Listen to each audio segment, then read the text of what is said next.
proyecto la gran genialidad de preguntarles a los niños y a las niñas quiénes participaban más o mejor, sino que de alguna forma también preguntarle eso a los niños surgió de un trabajo que tiene Ana Rico, fue profesora mucho tiempo, sí, de la Javeriana.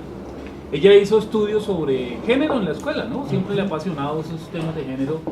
Y entonces ella miró cosas desde lo que nosotros ya sabemos porque lo hemos vivido, pero lo miró con detalle, hasta cosas que suelen invisibilizarse y entonces se naturalizan y nadie se fija en ellas. Como por ejemplo la intervención en el cuerpo de la niña, ¿no? La intervención de la escuela en el cuerpo de la niña, ¿no? Entonces, si el niño usa jean o sudadera, pero ella usa falda, pues obviamente, ¿quién se mueve más? ¿Sí? Cosas como esas, ¿no? O como el patio de recreo, cómo se distribuye en el patio de recreo los niños y las niñas. El patio de recreo es masculino, ¿sí? Las niñas son marginales, ¿no? Van por los bordes. Y eso basta ir a un patio de recreo y observarlo en la escuela de hoy, en la escuela de hace 10 años, en la escuela de hace 20 años, para constatar que sigue siendo así, como se ocupan esos lugares. Y bueno, ella hizo una cantidad de cosas que permitió, digamos, poner de presente en qué lugar ocupa la niña en las expectativas de los maestros y las maestras, ¿no? En las expectativas de maestros y maestras, las niñas tienen expectativas más reducidas que los niños cuando terminan la escuela. Es decir, ellas y ellos auguraban mejor futuro para los niños que para las niñas, ¿sí? Entonces, hay patrones que se producen y se reproducen culturalmente y que son difíciles de contrarrestar. Entonces, un poco basados en eso, nosotros quisimos preguntarles a este grupo de niños y de niñas quiénes participan más. A propósito de qué significa participar, ¿no? El vínculo con el conocimiento, la posibilidad de posicionar una pregunta, ¿sí? La posibilidad de decir yo lo hago y quiero hacerlo, ¿sí? Y no solamente en términos políticos. Y le preguntábamos a niños por separado y a niñas y a niños con niñas en grupitos mixtos, le hacíamos esa pregunta, ¿no? ¿Quiénes hacen más compromiso, quiénes tienen más compromiso con los deberes y las tareas? Las niñas. ¿Quiénes son en clase más activos? Las niñas.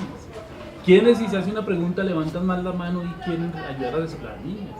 ¿Quiénes son los que, es decir, en todos los aspectos, las respuestas de unos y otros eran las niñas? Y cuando en términos generales preguntamos, bueno, ¿quiénes participan más en general en la escuela? ¿Los niños o las niñas? Unos y otros decían los niños.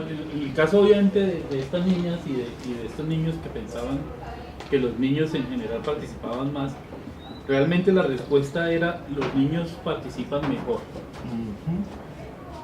Pero ¿cómo? Si en cada uno de los ítems las niñas sacan ventaja. Claro, pero en el imaginario es más importante la participación de los niños. ¿Sí? Para unas y otros. Entonces, pero ¿y cómo entender esto? En el trabajo de Ana le preguntaba a las profesoras, hábleme de los mejores estudiantes, ellas y ellos. Y los términos con los que maestras y maestros se referían a los mejores estudiantes hombres era, por ejemplo, brillante. Esa palabra jamás se usaba para referirse a ellas. Ella era disciplinada, juiciosa, aplicada, nunca brillante. Es más, el niño que no era buen estudiante era díscolo, era distraído, pero no era bruto. La niña mala estudiante era bruta.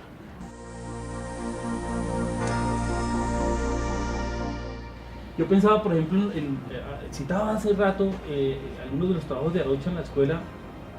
Él hizo un trabajo con niños, observando y dialogando con niños negros en las escuelas públicas en Bogotá, ¿no? Para ver cómo era esa interacción, para ver cómo lo asumían los otros niños, los niños mestizos, en este país donde los que no son negros o indígenas somos mestizos, ¿sí? Y encontró que supuestamente estos niños que eran integrados al sistema y que no eran discriminados, porque ningún profesor asumía que en esa escuela discriminaban a los niños, pues encontró que esa diferencia que detentaban estos chicos en términos culturales, en términos raciales, no tenía lugar en la escuela. No tenía lugar en la escuela. ¿Sí? Ese supuesto trato igualitario que le daban a los niños en la escuela con relación a los otros, era absolutamente discriminatorio. Era absolutamente discriminatorio. Porque confundían igualdad con homogeneidad. ¿Sí? Entonces la cultura de los niños no tenía lugar, sus formas de expresión no tenían lugar. De hecho encontró Arocha y Mara Viveros, que es la otra investigadora que trabajó, que habían dos formas de discriminación de los cuales nadie era consciente en la escuela, ni los directivos, ni los maestros, ni los mismos niños.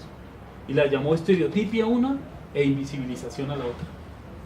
Entonces, los niños negros, esos son buenos para el fútbol y bailan bien. Bueno, encontró que el valor que le daban a estos niños en esa escuela era ese, pero que era un valor, además, que no era solo un valor, que era realmente una condena, no sirven para otra cosa. Nadie lo decía, pero todo el mundo en el tipo de respuesta que daba señalaba eso. Y que los niños que se sentaban a hacer tareas con estos niños negros en el aula y que aparentemente los integraban y los incluían y los consideraban, cuando se les preguntaba si eran amiguitos, y claro que sí, si juegan, si jugamos juntos, alguna vez los invitaba a tu casa, y había invitado a todos los demás amigos mestizos menos a los niños negros. Los niños negros eran los menos invitados a las casas de los otros niños, ¿sí?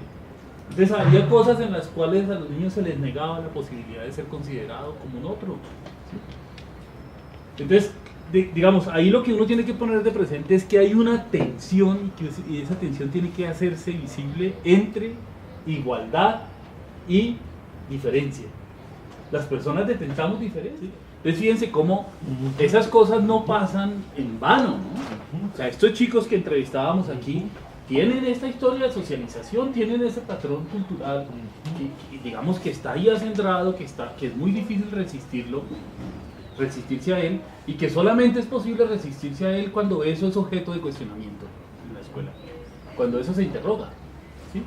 Cuando eso se interroga, entonces una vez se interroga se desnaturaliza, ¿no? Porque entonces empiezan a aparecer ideas, argumentos, oiga, sí, ¿y por qué? ¿Y de dónde salió? ¿Sí? Y eso es también relación con el conocimiento. Claro. Por eso el vínculo con el conocimiento no puede ser una cosa secundaria en la escuela, tiene que seguir siendo central.